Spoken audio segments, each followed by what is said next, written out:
सन्माननीय अर्थमंत्री उपमुख्यमंत्री दादा पण या ठिकाणी उपस्थित आहेत।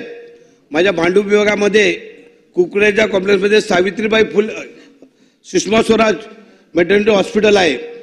अचानक त्या दिवशी लाईट गेली, सिझरिंगचं ऑपरेशन सुरू होतं आणि त्यावेळेला लाईट गेल्यावरती मोबाईलच्या टॉर्चवरती ऑपरेशन करत असताना तो बच्चू दगावला आणि दुसऱ्या दिवशी ताबडतोब त्या ठिकाणची त्यांची माता सायन हॉस्पिटलला शिफ्ट केली, माताही दगावली आणि त्या ठिकाणी जनरेटरचा बॅकअप असताना तो सुरू झाला नाही। आजही तो जनरेटर बंद अवस्थेमध्ये आहे।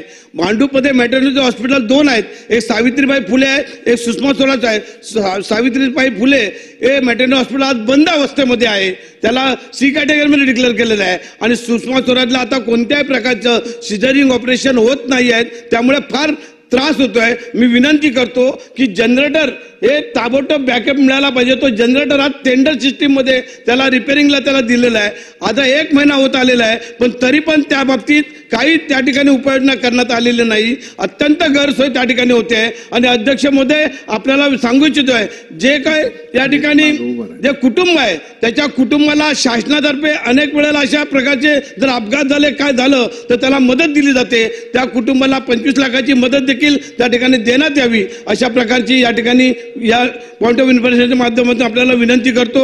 जय हिंद, जय महाराष्ट्र।